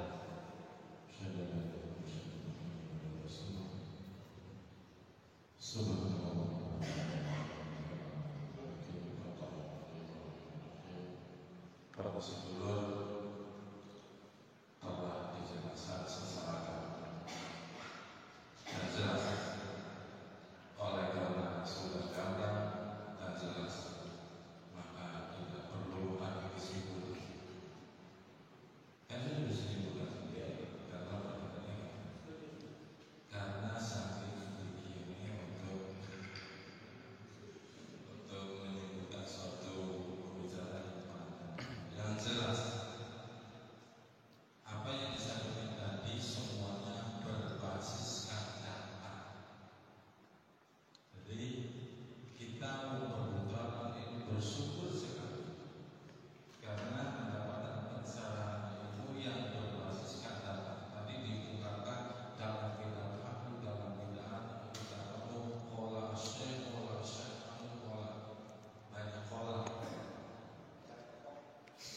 dari sisi yang lain, kita meskipun tidak berarti berbasis kata, tapi tetap memiliki analisa yang tajam.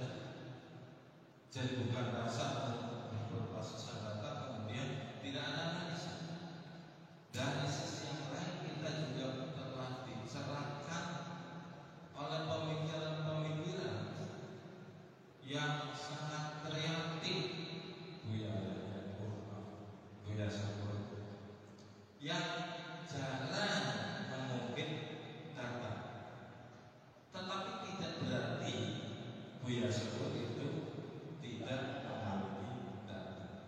Jadi orang perbujulan ini lengkap, bersyukurlah jadi orang perbujulan karena lengkap dari dua sisi, ya, dari dua. Mudah-mudahan apa namanya koplosan itu nanti kolaborasi ini akan menjadi unik, menjadi pemikiran yang baik. Kembali lagi sebelum memasuki pertanyaan, saya kenal beliau itu waktu pertama kali ketemu di Megu. Tahun pindah ya? Kelalen. Megu. Siapa ini dari ini? Masih cilik jadi anak. Bener. Kembali itu banget. Ya Allah, saya karena datanya kuat. Dan ada lagi sahabat beliau yang dua-duanya sudah baru. Yang satu Ustaz Imam, yang satu lagi Jatuh. Ustaz Jatuh itu juga para lulus. Tetapi saya sih nggak lulus mereka. Mereka sih nggak ada umurnya. Ini sih masih sekian tahun, kira-kira 5 tahun atau 6 tahun. Lebih lanjut kemudian kita bertemu dalam diskusi di tempat itu juga tentang masalah membahas sayyid. Kemudian ketemu lagi di Bangladesh atau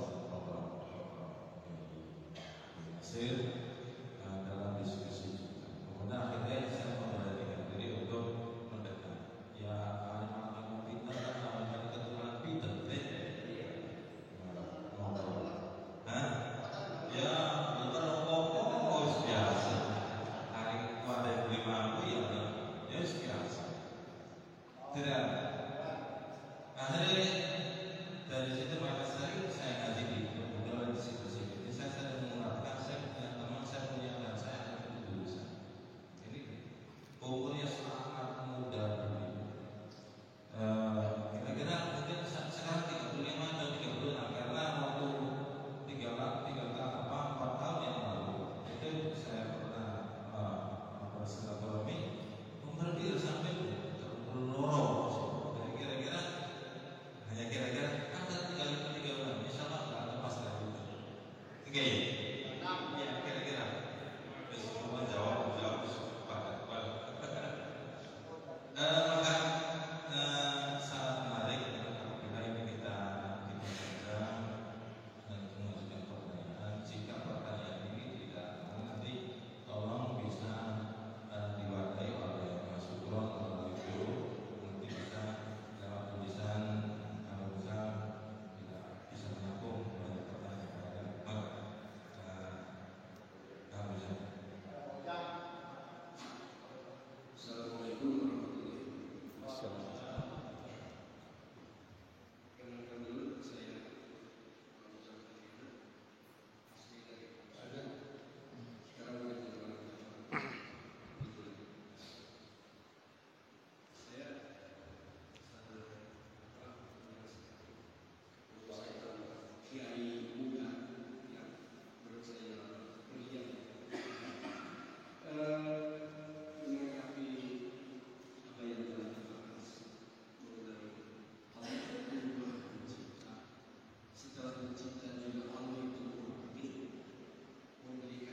Ini simpulkan pertanyaan. Ini yang saya tangkap itu otoritas hukum. Siapa yang memiliki otoritas hukum? Allah, Nabi, atau ulama yang sebagai Rasulullah? Kira-kira kesimpulannya ada semacam atau bahasanya istiadat. Dan istiadat ulama yang kemudian berbeda.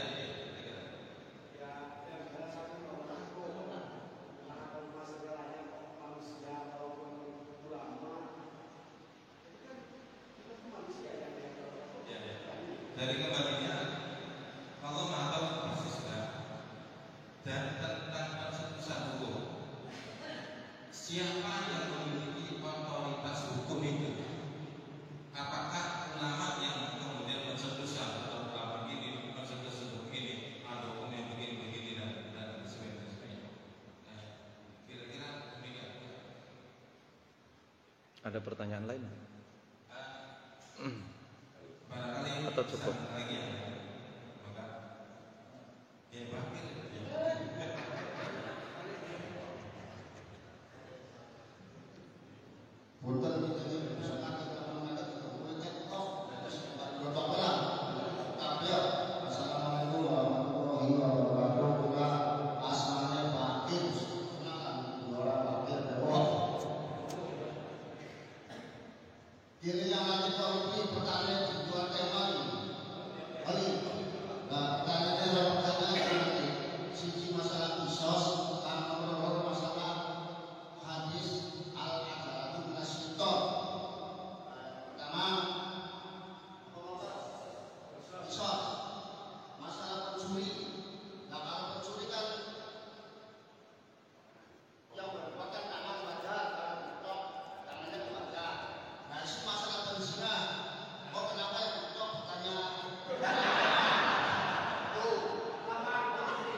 Kemudian dikuburnya hari Rabu. Ini Abu Bakar ini.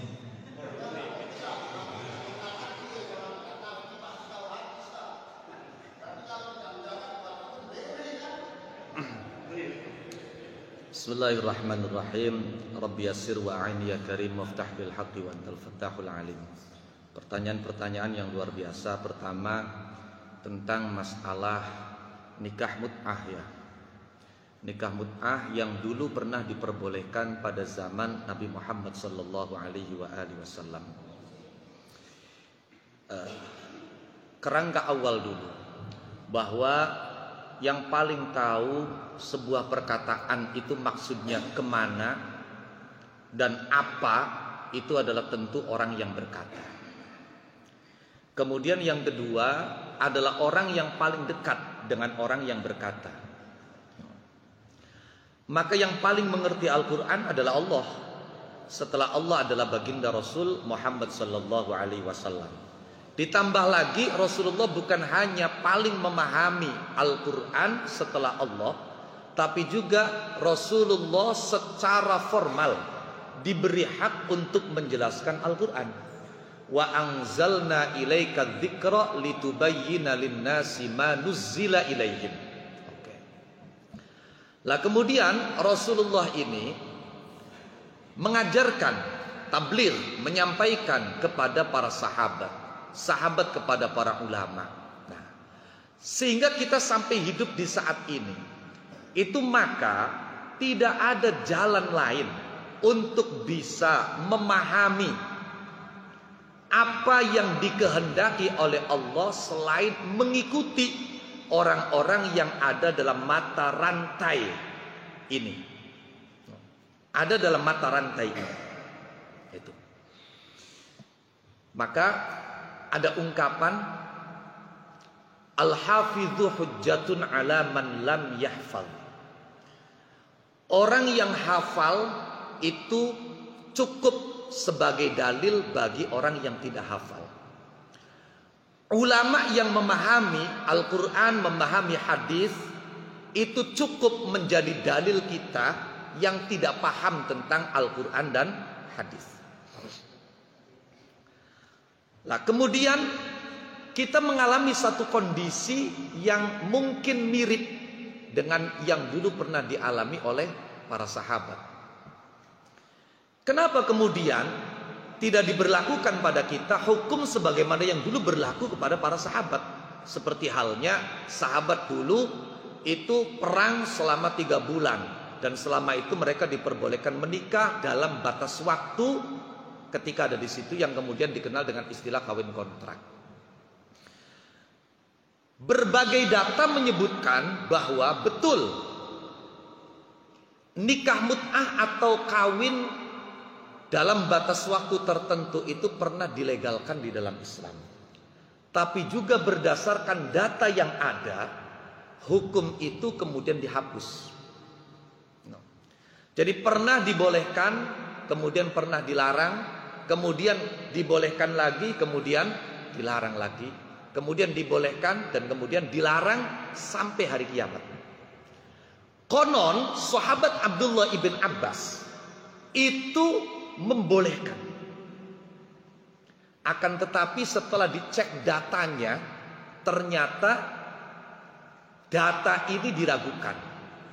Yang ada dan ditemukan datanya valid itu Abdullah bin Abbas sebagaimana para sahabat yang lain, yaitu menyatakan bahwa pada akhir keputusan kawin kontrak itu dilarang oleh Rasulullah Sallallahu Alaihi Wasallam. Nah, kenapa kemudian sampai dilarang? Tentu karena Rasulullah sangat memahami keadaan umat seperti kita sekarang. Saya nggak bisa membayangkan ketika kemudian nikah mut'ah ini sampai diperbolehkan. Karena ternyata fakta Kiai Arif, Kiai Sulaiman, banyak dokter itu membuka rahasia tidak sedikit orang terjangkit HIV AIDS dan dia itu mutanakibah. Dia itu pakai cadar. Jadi dia bukan sekedar pakai jilbab, pakai cadar. Kenapa orang setertutup itu auratnya sampai terjangkit HIV AIDS? Karena dia biasa menjadi objek kawin kontrak, gonta-ganti terus. Jadi bisa jadi kita pahami dulu kawin kontrak dibolehkan itu betul-betul karena kebutuhan. Tapi kenapa sampai dilarang? Karena kemudian nanti orang akan melakukan perkawinan itu karena pemuasan nafsu seks belaka, bukan karena kebutuhan. Jadi kebutuhan itu akan dijadikan sebagai dalih pembenaran dia. Nah, kalau kita misalnya ada dalam satu kondisi yang jauh dari istri dan lain sebagainya, ya maka kan kawin kontrak itu bukan satu-satunya solusi. Kawin lagi itu loh jelas legal.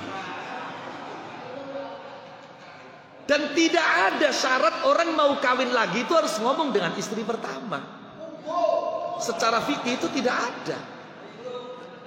Dene kemudian nggak ada kecocokan, ya sudah. Toh Al-Quran sendiri mengatakan fa imsakum bima'rufin aw tasrihum biihsan.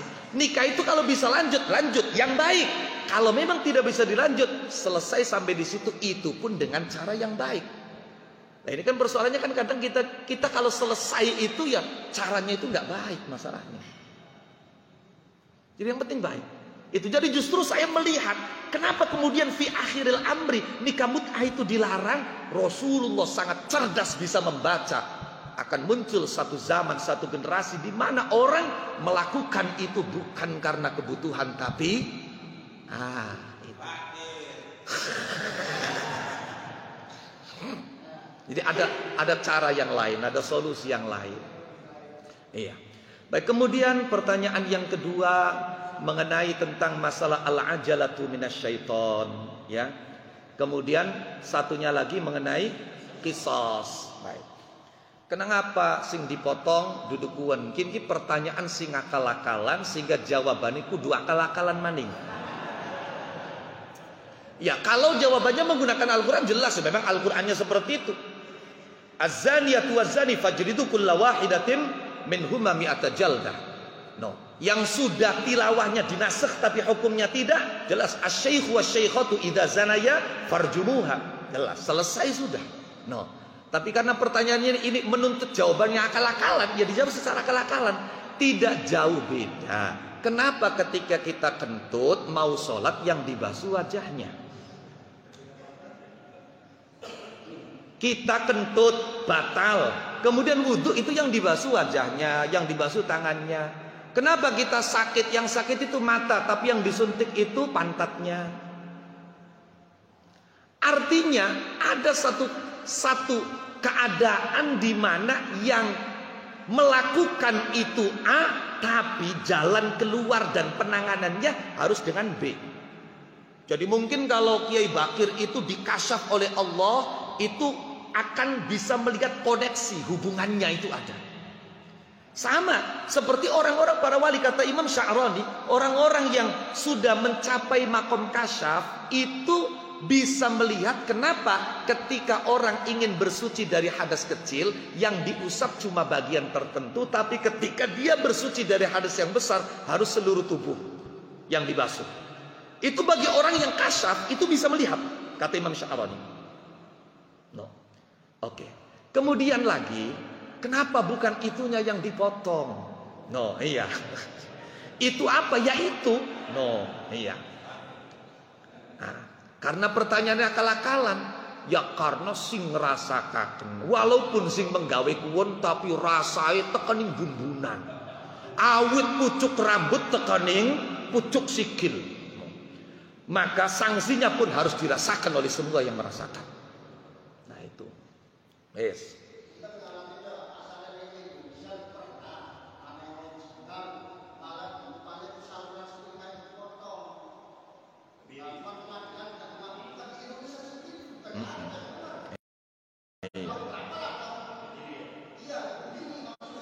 Jadi artinya begini, kalau kemudian misalnya hukum yang diberlakukan itu tidak sesuai, hukum yang memang resikonya sih sampai ada had, tapi kemudian tidak diberlakukan had seperti itu, maka kategorinya nanti takzir bahasanya. Itu takzir. Loh, takzir. Kalau takzir itu nanti dikembalikan kepada ijtihad ulama dan keputusan pemerintah. Nah itu. Kemudian saya menarik itu pertanyaan yang terakhir dari Kiai Bakir tadi. Apakah sahabat Abu Bakar tidak tahu al-ajalatu minasyaiton? Bahwa tergesa-gesa itu dari setan. Kecuali 3 hal. Tadi sudah benar disebutkan 3 hal itu apa? Pertama, menikahkan anak perempuan yang sudah ketemu dengan jodohnya, sudah saatnya untuk menikah. Yang kedua, yaitu ketika kita sudah bisa bayar hutang tapi kemudian malah ditunda-tunda, itu zalim jelas. Orang yang sudah bisa bayar hutang malah dengan sengaja ditunda-tunda, itu kehormatannya hilang. Kata Nabi, layyul wajid yuhillu irdahu wa uqubatah. Jadi orang itu kalau sudah bisa bayar hutang tapi malah sengaja ditunda-tunda, apa itu berarti kehormatan dia hilang. Dirasani gak apa-apa. No, iya. Aja baik film bakal ditangani bocakan. Nah, iya. Oh, korbanis pirang-pirang kah. Nah, itu. Ya bonggane sapa, itu bonggane sapa. Kemudian yang ketiga adalah jenazah ketika sudah selesai semua proses pemulasaraannya. Lah kenapa untuk kasus Kanjeng Nabi sendiri wafat hari Senin tapi kemudian malam Rabu baru dimakamkan? Nah, ini di sini. Disinilah pentingnya apa yang selama ini abai dari kita. Kita itu selama ini seringkali abai tentang fikih aulawi. Pemahaman mana yang prioritas. Skala prioritas itu mesti harus dijadikan sebagai prinsip. Satu contoh misalnya, belajar itu harus. Nah, tapi ada skala prioritas. Pelajaran apa yang mesti kita pelajari lebih dahulu. Berbagi dengan orang itu bagus. Tapi ketika kemudian anak istri kita malah disia-siakan. Lah ini kan berarti kita tidak memahami skala prioritas. Walaupun yang namanya menikahkan anak perawan, ketika sudah tiba waktunya menikah, walaupun misalnya membayar hutang ketika memang sudah ada yang mesti dibayarkan, itu adalah sesuatu yang oleh agama dianjurkan untuk jangan ditunda, tapi malah harus disegerakan. Tetap semua itu tidak lepas dari yang namanya skala prioritas. Artinya ketika memang di saat yang sama kita dihadapkan sesuatu yang mesti diprioritaskan daripada ini, maka itu yang didahulukan. Seandainya sahabat Abu Bakar lebih mendahulukan, ini saya bukan omongan saya, tapi para ulama yang saya percaya kepada pernyataan para ulama ini. Seandainya sahabat Abu Bakar dan sahabat yang lain ketika itu langsung mengubur Nabi, maka kemungkinan yang terjadi saat itu adalah perang saudara. Yang kedua, jenazahnya Nabi tidak sama dengan jenazahnya kita. Jasadnya Nabi tidak sama dengan jasad kita. Mungkin jasadnya kita itu ditunda barang setengah hari sudah bau busuk. Itulah kenapa dalam fikih disegerakan. Salah satu hikmah kenapa jenazah itu mesti disegerakan dikuburkan, karena takut menimbulkan bau busuk. Jenazahnya Nabi sepanjang zaman utuh dan wangi, sehingga kalaupun ditunda gak ada masalah. Itu. Jadi walaupun memang menyegerakan mengubur jenazah adalah sesuatu yang dianjurkan untuk disegerakan, tapi tetap semua itu tidak lepas dari skala prioritas. Kalau memang ada satu kondisi yang mesti diprioritaskan, tetap itu diprioritaskan. Toh menyegerakannya saja itu bukan yang wajib, bukan wajib kan hukumnya. Wajib atau tidak? Daging ngubur lah itu. Sedangkan bandingannya perang saudara, pertumpahan darah. Masya Allah. Sudah cukup ya? Wallahu a'lam bishawab. Agung pangapunten, wallahul muwaffiq ila aqwamit thoriq. Assalamualaikum warahmatullahi wabarakatuh.